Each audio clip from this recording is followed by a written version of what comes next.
Hi, everyone, and welcome to Metaphysical. UFOs, phantom orb lights, ghost trucks, urban legends, and homicidal spirits. No, it's not just a bunch of stories, but a trifecta of paranormal phenomena in the Bridgewater Triangle. In part 3 of this 4-part series, remote viewer John Vivanco and I, investigative researcher Rob Counts, are going to bring you the stories of ghostly encounters and strange sightings in a show that's out of this world. Yes, it is out of this world. And if you're listening to us on a podcast or watching us on a video platform, please leave us a 5-star rating and subscribe. This will help us reach more and more people. All right. John, how are you? Good. Good. UFOs. I'm good. I like UFOs. We were born to talk about UFOs, orb lights, strange phenomena. I mean, we're gonna get Orb into it. lights. Yeah. How many orbs have I actually seen in my life? Yeah. A ton. Really? Ton. Yes. Really? Is it Yeah. in your area, like of the United States, or like Yeah, where have you I seen mean, them? it's, I think, no, I mean, I've seen them outside of the area that I currently live, but I do see them, I'd say per capita more here where I live now than anywhere else. Okay, let me ask you. Can I ask you a couple questions about this? So, Yeah. are there certain? Is there a certain recipe of things that need to be in place for you to see an orb? Or is it like, do you see them more in forest? Do you see them more in the mountain? Like, where can you tell me a little bit about that? If you watch some of these videos that we're doing here, I've had people email me saying, hey, in video such and such and such and such, you had an orb that flew right across the screen. And there's no bugs in my house. And plus we're in the dead of winter. Well, not in the dead of winter now. That was my dandruff, John. It just flew over to your screen. But no, okay. So one time in my house, for instance, I set up a trap cam, an IR trap cam, just to kind of just see what's going on at night, right? And I woke up and I walked out towards the trap cam, looked into the trap cam, and I had all these orbs that were following me, like these little balls, but like just flying right around me and into the cam. That's just in my house. And then I'll see these orbs as pinpricks of light. Yes. Like I'll see them as pinpricks of light, like visually with my eyes. Most of the time I won't see those. And then I will also see around me, my house, these flashes of blue light that are actually quite big blue lights. Now, outside of it, like when I get into the forests and stuff, especially in energized zones, there are plenty of orbs out in those areas. But I think there's might be a misunderstanding about what orbs are for a lot of people. They can be at base level, like with remote viewing, we've seen that they're a plasma type energy that's earth based, but consciousness can utilize them. So it's a huge mix of things. Orbs aren't just one thing. Different beings, different realms can utilize that energy, that plasma type energy, to put their consciousness into it and manipulate it and move it around or do whatever they want with.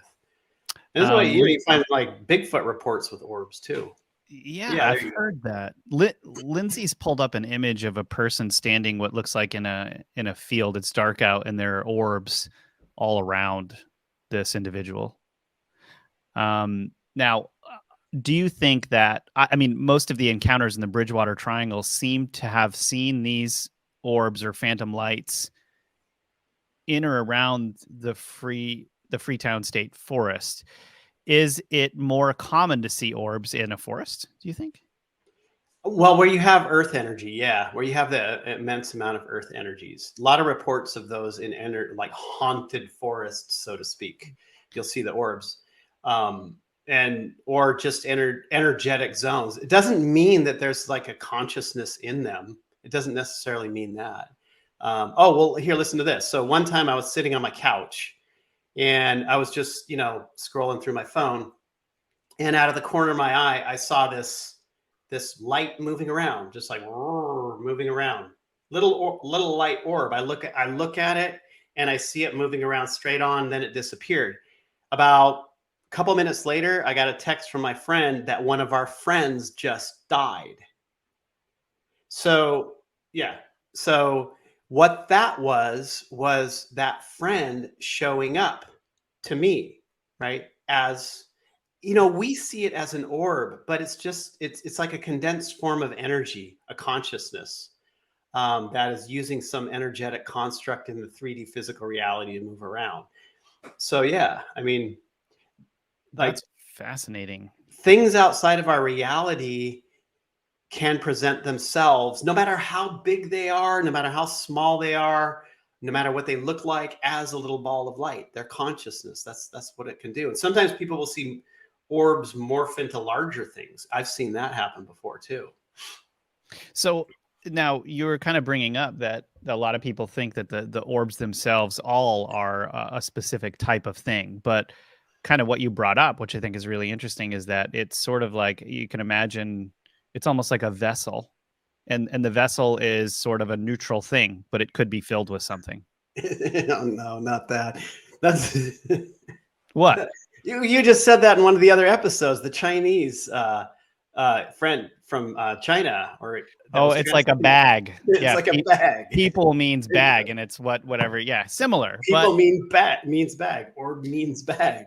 but no, but I mean, what I think is interesting about that is most people think the orbs are a specific thing, or it is a They're not. haunted thing. But you're saying Yeah. that it's more like it's a neutral thing, it's energy, but it could be that some other consciousness does fill it and Right. and take advantage of it, right? I've seen in the forest before with night vision these like rivers of orbs flowing and moving, as though, like, I mean, gazillions of them, rivers of them, with night vision goggles.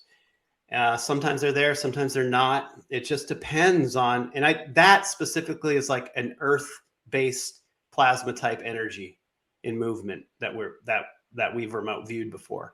So it's like, to discern what these are, you have to use a different you have to use your spidey senses, as well as remote viewing, like put remote viewers on it. And they're all different. They're always different consciousnesses. I mean, we've even seen with Bigfoot will utilize that type of an energy construct to sort of put its consciousness into, and see in other areas, see what's ahead, see what's over there, whatever. That's why some people report orbs in association with Bigfoot, and they're usually orange or red with Bigfoot. Now, the Freetown State Forest has a bunch of this stuff. It can also be associated with hauntings or spirits, like some of these. I mean, we had one of the bloodiest wars over there. Is it that these specters are appearing in some of these orbs? What do you think these people over there are seeing? In the Freetown State Forest is probably nothing good.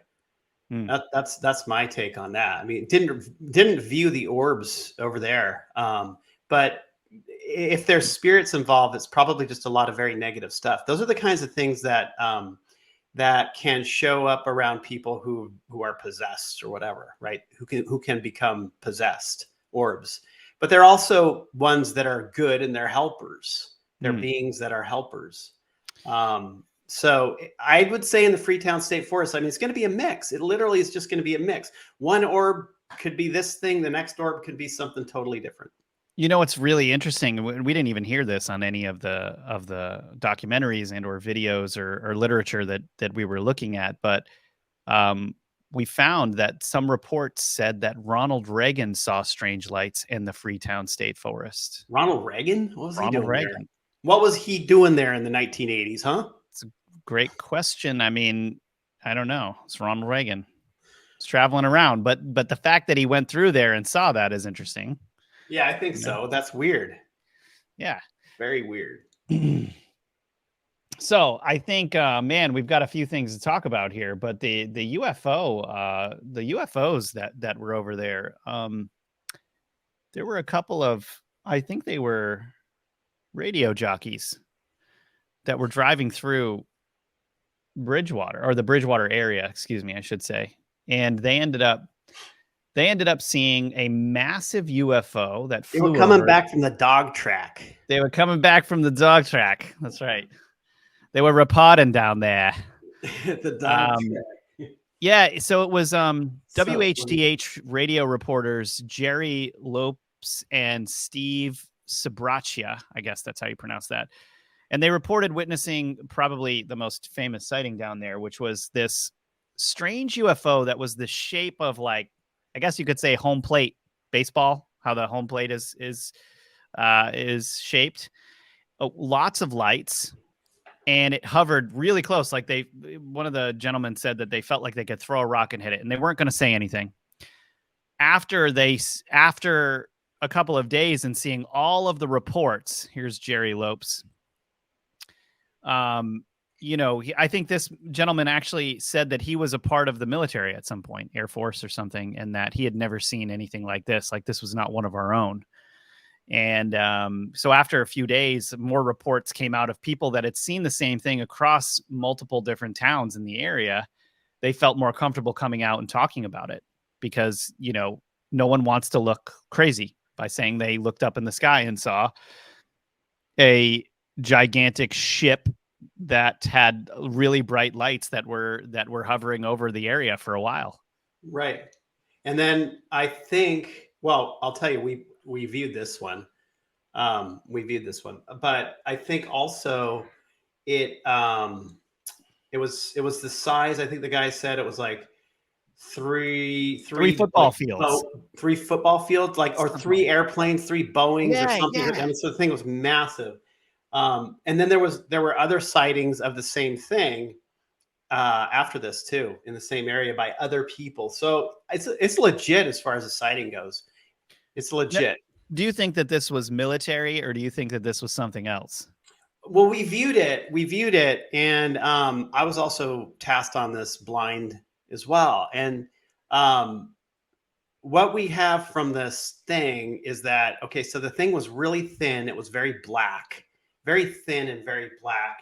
There was all this like radio frequency, radio communication, like sound coming out of the thing, like, and it was moving through an area, actually coming out of an area that was very watery and very brushy. So it was like literally coming out of the area. And what was around it as it was coming out was this like kind of pink, purple, gelatinous type cloud. Wow, weird. And you can see that there's like lights on here, and this particular image that Lindsay's pulled up is like pink or a red and a purple.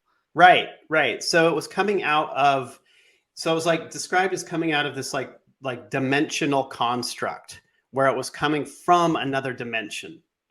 It wasn't like something that was purely existing in 3D reality. It would come out of it and then go back into a different dimension. And it was drone. It was like a drone. It was like it was not piloted by anything. So potentially sent over here by some other realm. Yeah, some other realm. The beings around this thing weren't in it. There were no beings in it at all. But they were looking for something because they had the lights on and the lights were going all around and looking down. I mean, what was it looking for, you think? Well, like any different civilization that comes and interacts with ours, it's going to vary. But for the most part, it's going to be, they usually look for mineral-based areas, like things that they can take from a mineral perspective. And you think about, like, if you live in a parallel dimension or some other realm and you find access to this realm, a lot of the stuff that you're going to look for is going to be stuff that's unique to here that you can use over there.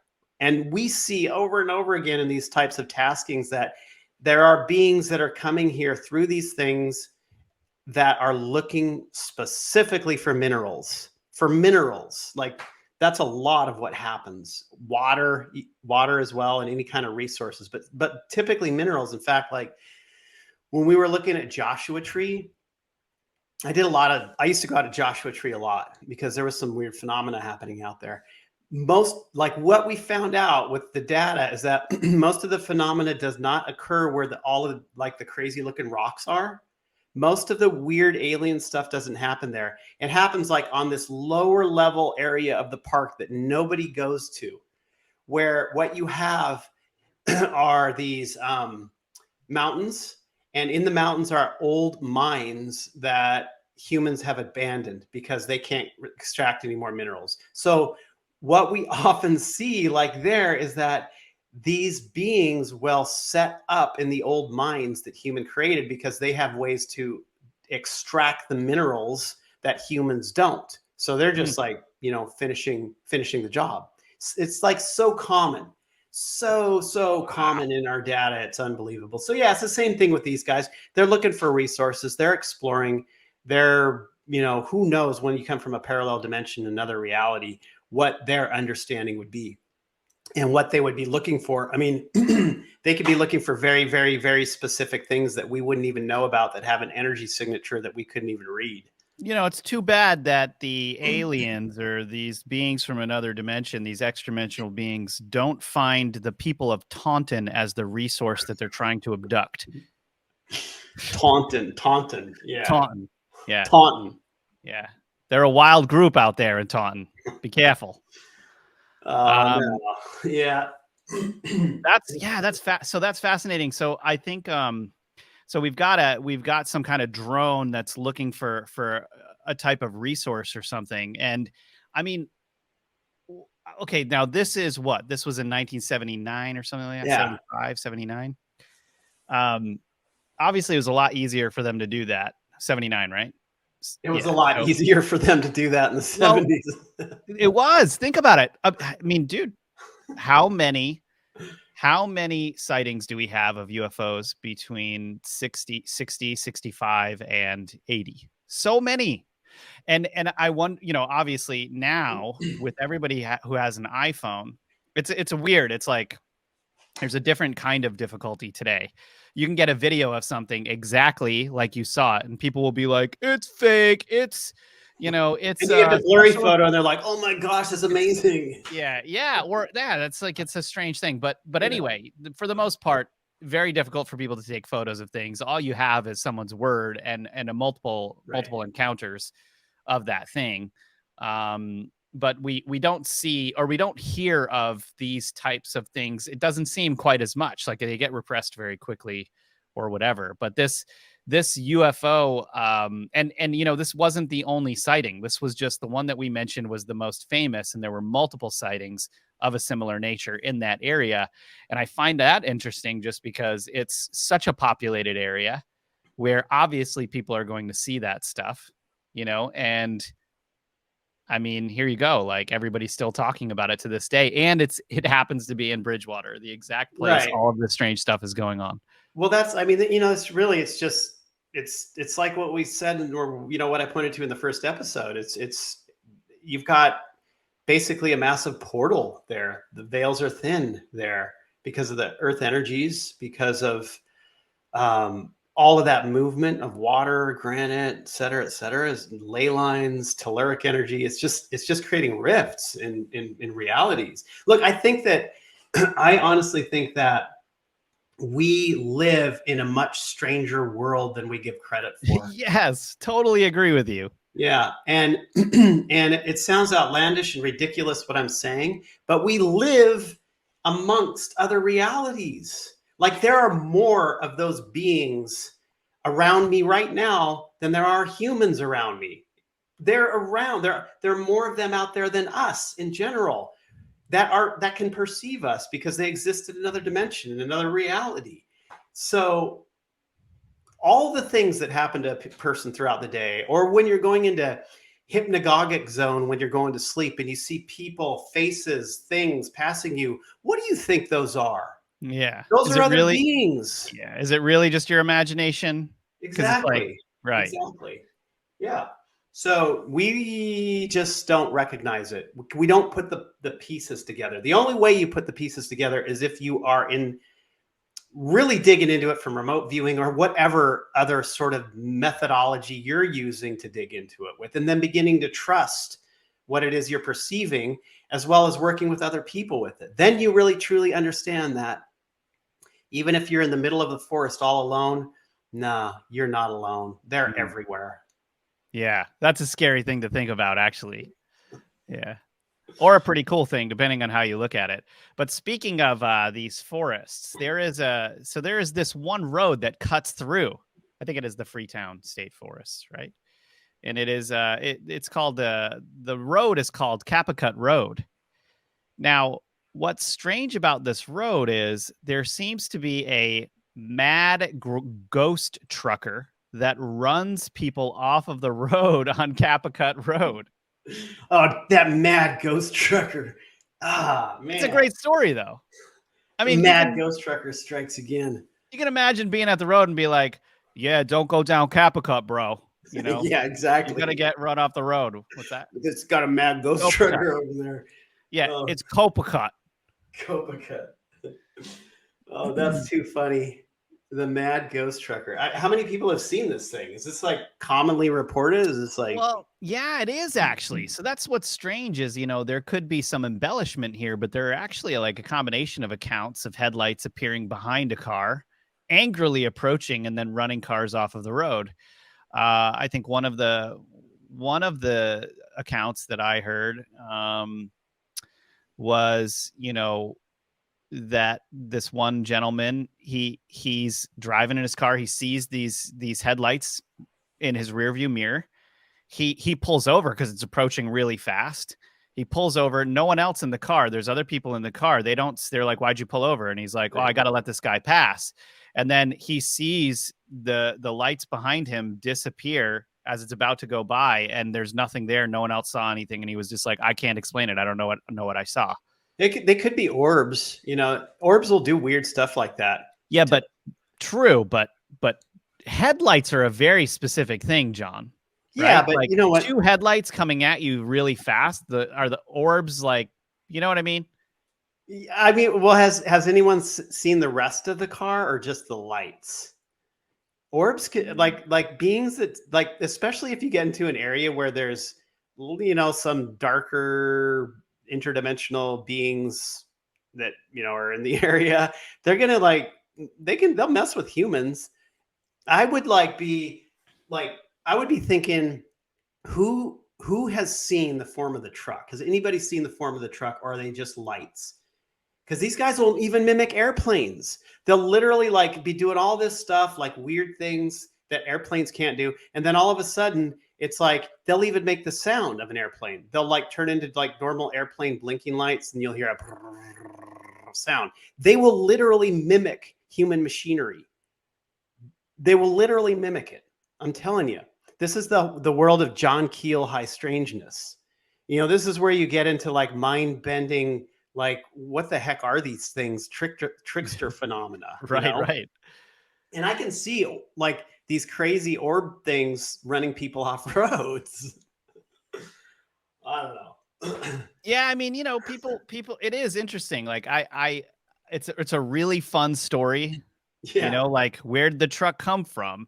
How did it get here? Like all of that stuff. And the fact that it's like multiple people seeing two lights just come at you like that over and over again, it's a very strange Well, type we're of. gonna have to take a drive on that road. Oh, we're gonna go forerunning over there.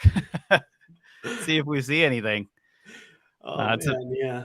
It's bizarre, and it's this one road, this Copacut Road, that people tend to find this stuff, and I mean, people go down there late at night, they're drinking, having a good time because the road is known for this type of thing, right? Yeah, and so then the stories just kind of they spread, and here we are wondering if there's a mad trucker on Copacut Road, right? Oh, I like the mad trucker idea. I think that's awesome. It's fun. Yeah. But at the same time, it's like, what is that really? How much of this is embellishment and how much of this is actually like people experiencing stuff, weird phenomena, right? Right. Well, you know what? I'll tell you, man, the orbs can be silly. They can be silly. Sounds like it. Yeah. And then even stranger than that is this like redheaded hitchhiker, Yeah. So there is reportedly a redheaded hitchhiker. And the stories basically are of a curly-haired, red-headed hitchhiker appearing on Route 44, specifically Route 44, seen along the boundary of Seekonk and Rehoboth. So what's the deal with this guy? Like, is there a past account of somebody dying that looked like this, or nobody's got anything on that?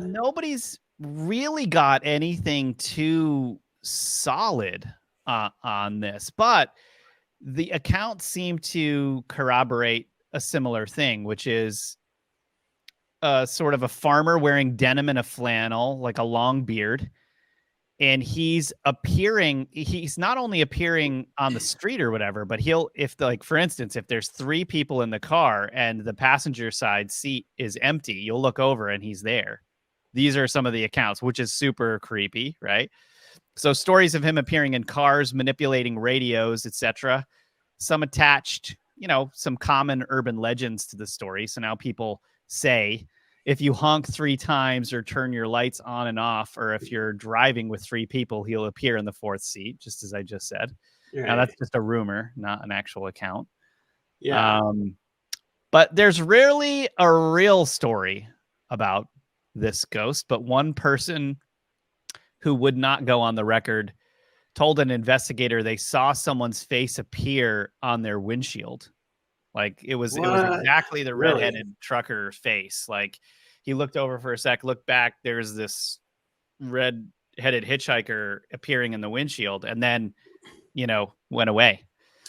It's hard to say, like, if this is residual, because look, you're going to have there's so much energy there. Like previous episodes, we've talked about this residual energy being like replayed like a record player in zones like this, so it's hard to say based off of what's going on with people if this is residual or intelligent. But see, if it's intelligent, like these things, like because of the amount of weird stuff that happens there on the specter side, the intelligent stuff is got to be drawing energy from somewhere, right?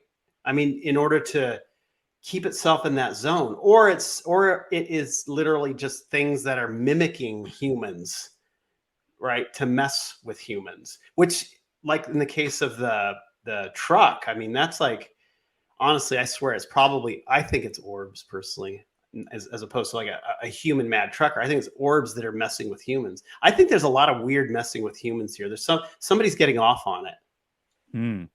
What's also strange is how much of this could be the tulpa effect, which is basically, because these stories keep circulating and people are giving this thing energy, is there a certain amount of that's going into actually recreating this stuff and making it more that's real? A really interesting idea. That's a really interesting idea for there too, because of the huge amount of energy that we've seen in remote viewing. It's like, what is it? Like, do people even realize how strong their collective thoughts are to create this? Well, and it's not just one person, right? It's like we're talking about thousands, maybe even hundreds of thousands of people all circulating these stories, just like Slender Man, right? Like you get this one story out there or this one report, and then it just goes haywire, and people are starting to see this like, and the phenomena increases because it's the tulpa effect. Yeah. I agree with that. Yeah. I mean, if you think about it, like we've got to maybe have an even entire show on these ghostly hitchhikers, these hitchhikers that appear or have appeared, and all the accounts of them. There is a gigantic amount of accounts of hitchhiking ghosts. Huge amount. Yeah, where they literally, like, people will have someone in their car for a period of time and the dude disappears. Like, whoa. Right, exactly. Like, what the heck is that all about? Yeah, I mean, imagine experiencing that, like the feelings that you'd have. You literally let someone into the car, you drive them somewhere, and they're about to get out of the car. They look over at you and they disappear in front of you. Like, imagine that. Like, I would just be like, like, who would you even tell? Like, who's going to believe that happened? It was Large Marge. Oh man, Large Marge, blast from the past. What was that, in Pee Wee Herman? Yeah, I think it was Pee Wee Herman. Dude, that's hilarious. That's funny. Okay, so one other strange phenomena that seems to have like some juice behind it. There she is, Large Marge. Man, she was terrifying. The ghost trucker herself from our pop culture. Yeah. So Strange story is the Lady of the Ledge. Okay, so now this is at Assonet Ledge. Is that how you pronounce it? Assonet? Assonet? I don't know. Anyway, so the Lady of the Ledge, basically, the legend says that a woman waited there for her lover who never showed. So she killed herself by jumping off of the ledge. Now people report seeing a ghostly woman in white in the area that some accounts have seen her jump off. To me, this feels like a recording. Yeah, me too. Me too. So one of those ghost encounters that is like a recording of something that replays, but then still has enough consciousness to interact. I mean, right. What was that one account that we heard of? There being this old museum, school classroom where someone went over to the classroom to look in, and they saw a woman teaching a bunch of children. They were all dressed up in like old clothes from like the 1700s, 1800s. She went over to try to enter because she thought it was an actual reenactment, like a museum. She opens the door, the teacher looks up at her, and then everybody disappears slowly. And they were just, oh, that's crazy. Yeah. That was in Rehoboth, right? Yeah, that's a strange one. And I mean, this happened in that general area, and lots of ghost encounters. Here it is. You know, right, I remember. You remember the one detective that you were talking about that was shut down on the Alan Alves. Yeah, Alves. Okay, so I was listening to him talk about a story on the cliff.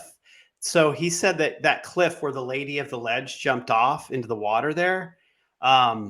Apparently, they would go check for bodies in that lake very, very frequently. And at the bottom of the lake, he said there's just like lots of cars that people have just like tossed off the cliff, as well as bodies. There's just like a body, like people die in there all the time. And he said, this is really creepy coming from a detective, but he literally said, I don't like going there because every time I go on that cliff, I feel like I need to jump off of it. Like something is trying to make me jump off of that cliff. That freaked me out.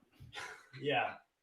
When he said that, I was like, there's something's going on there, clearly. Yeah, something's going on. I think you have dark beings there that are trying to push people to do things they wouldn't normally do. Because like you'd have to be very intoxicated by thoughts that were not yours in order to actually jump off of a cliff and lose your life. Right. That's what is that? That's some type of energy. It's type of possession. Yeah. And people getting possessed on that cliff. Right. Did you see that one video of the guy getting possessed? Yeah. Yeah, there was a video of a guy, his friends are like trying to hold him down. It was a woman. She's getting possessed, and the guy comes over and tackles her to the ground. Doesn't want her to jump off the cliff. And he's yelling at her, "Leave this body. It's not your own." That was very quick thinking there. Guy knew it was. And the woman is making the most bizarre noises, like noises that are not human noises to make. And some people thought that she was, I don't know, this is where it kind of got weird, is they're like, I think she was possessed by a pukwudgie. And I was like, that's something like that's some type of strange, strangeness going on there. I don't know that it was a pukwudgie trying to make you jump off of the. Anyway, we'll get into pukwudgies in the next episode. But yeah, that was totally bizarre. Now there's a guy named John Brightman from New England Paranormal Research Group.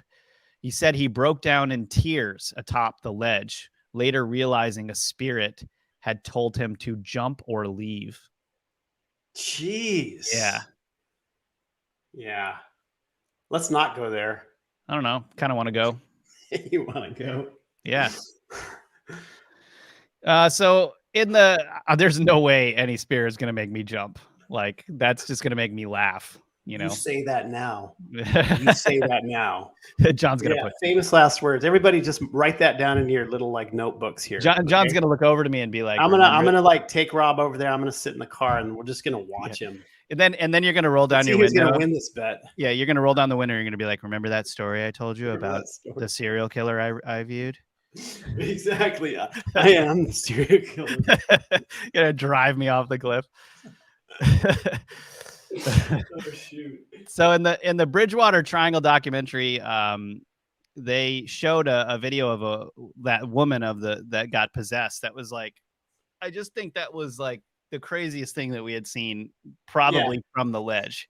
Yeah. You know, and the story from Alan Alves too. I mean, that was crazy. And I think it's, what I thought was also interesting is because we were watching different accounts of different people, and they were saying that like the entire area would change if they were just having positive thoughts, Right. and yeah, it's like you really have to go into these things really prepared in your mind. Right. Well, they'll amplify. So I tend to believe that a lot of what happens in these zones, and it's good you bring that up, is that these zones, when they have a lot of energy, you're the way you are, your being, the way you're thinking, your attitude is going to get amplified, absolutely amplified, and then reflected back at you. So it's like some of these people that jump off the cliff or hear the voice to jump off the cliff.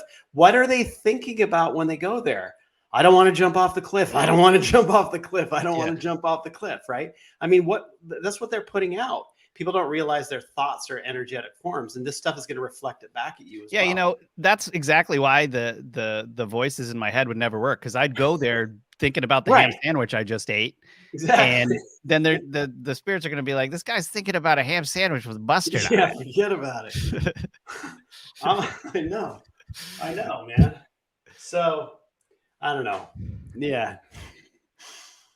It's but it's strange, that like there's all these I mean, these strange paranormal activity, I guess is what you could call it, when we're talking about, I mean, three very different strange stories. A redheaded hitchhiker with curly hair, so specific, a mad truck driver, Large Marge, that drives you off the road. And then you've got, the lady in white that's kind of like encouraging you somehow, or some spirit encouraging you to jump off of a cliff in Freetown. Again, like, if you really, I mean, we're on episode 3 here.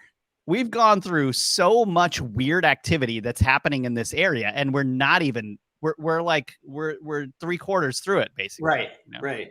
You know what would be interesting to do actually is find out, because I don't think this phenomena is just like stuck in the zone of the triangle.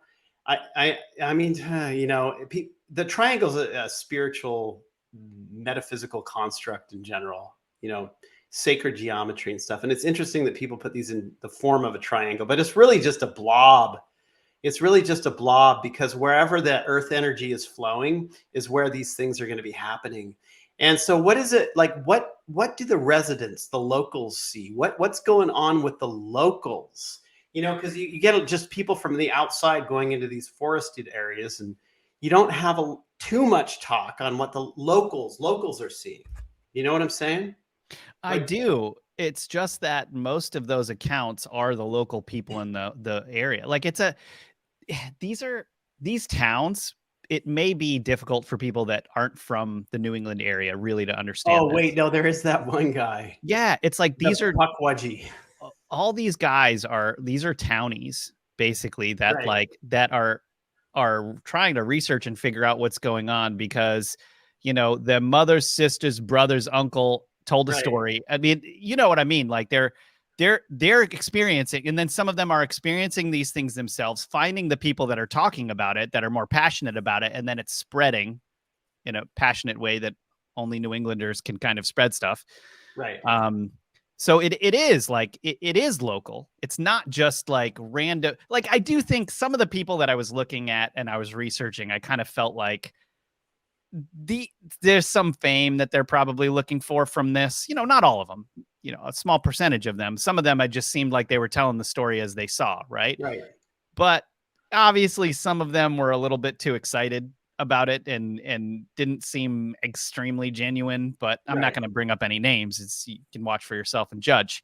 Right. But I do think that this is what makes this so interesting, again, is the local nature of these stories, that this is the stories that are coming out of your town pub that we're I hearing see. Yeah. almost directly, Yeah. Yeah.